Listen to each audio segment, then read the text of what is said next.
5 years have passed, 5 summers, with a length of 5 winters. Here I stand and hear the waters rolling over the mountain spring with a sweet inland murmur.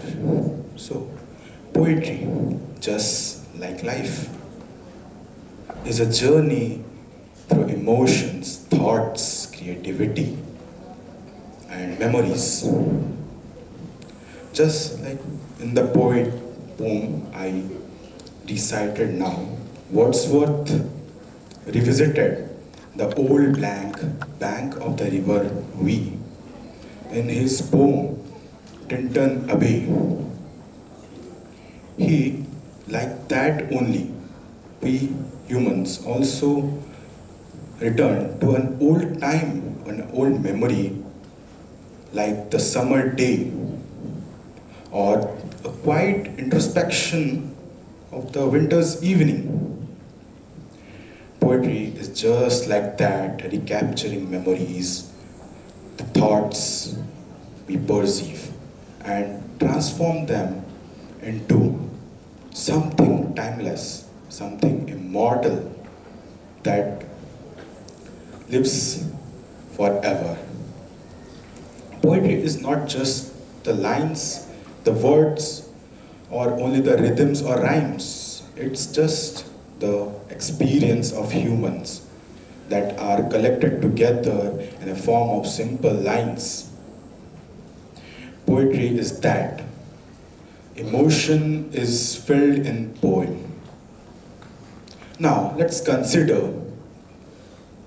take a time and think about that how often have we been pausing in our busy scheduled life and think about the moments that made us happy, that we enjoyed in that moment. Not much, but in poem, it allows you to pause, to slow down in your life and to recapture the moments and to write it, to phrase it, to make it a creative writing. Poetry has its beauty. It's in the ability of distilling the complex and varied emotions of humans into simple lines. Poetry must not be long, or it should not be powerful, or need not be complex. It just needs honesty. And in these honest situations, we connect ourselves with the poet's emotion and we see ourselves in the verses of the poem that the poet woves. Let's take an example of a Japanese originated form of poetry named haiku. It's a very short with 17 syllables of writing. But it holds a power to imagine a very big topic or very big fleeting moment of beauty. Here's the verse. An old silent pond. A frog goes into the pond. Splash. Silence again.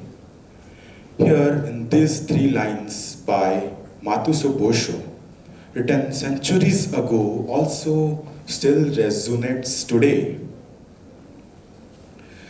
In these 3 lines, it described nature in a very, very beautiful manner.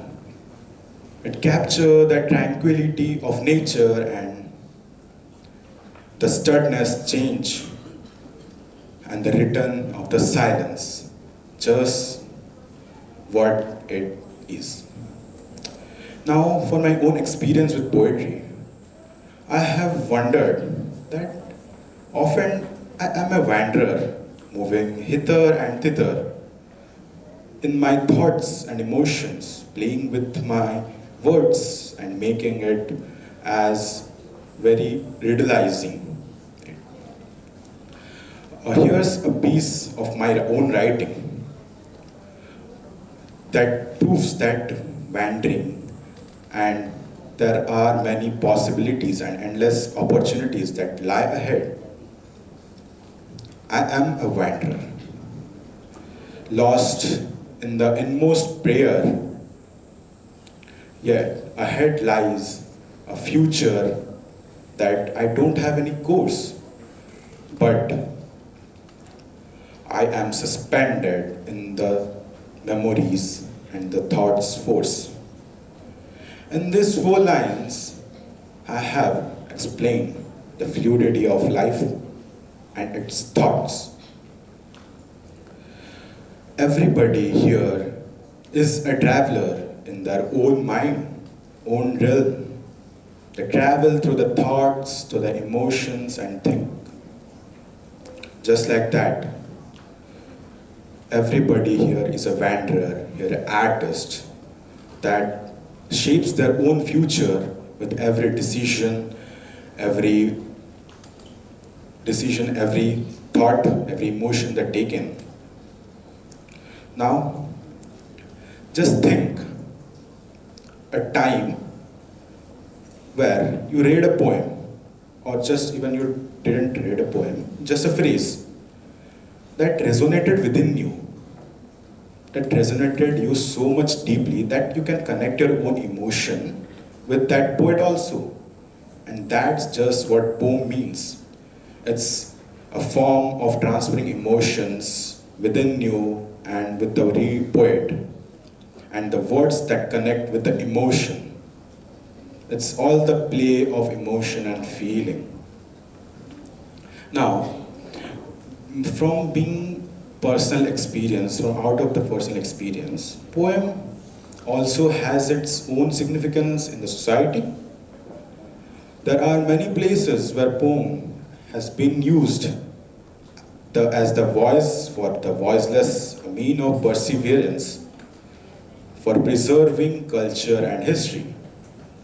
Take an example of our Indian poet Rabindranath Tagore, a very profoundly known poet all over the world. He uses his poetry to envision the youth, to imagine a world where knowledge is free and the mind is fearless, that still inspire the generations also today. It also reminds us that poetry holds the most power to change a human, the nature of human, the behavior of human. It also challenges the human. Now, as I conclude, I am reminded by a poem of Robert Frost, a very popular but old poem. Stopping by the snowy woods. The woods are dark and deep, but I have promises to keep.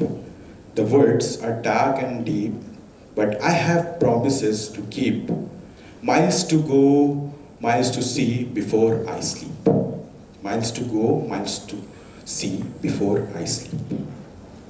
Here in this beautiful 4 lines, the poet has expressed the importance of moving on from the captivity of rest, and the importance of fulfilling the duties and the responsibilities that are given to us in our life. The responsibilities and the duties that are being assigned to us as a human should be completed, even we need to rest or not. Even we have to keep ourselves to the comfort zone. We have to move on from that to fulfill our journey. At the last, in the end, the poetry is a journey that's full of collections, imagination, discovery, and the endless possibilities that holds on to it. Even you are a writer, you are not a writer, a reader or not, but a simple person who loves words can reflect himself in the verses of the poem and this will lead you wherever the life takes you. Signing off right here. Thank you.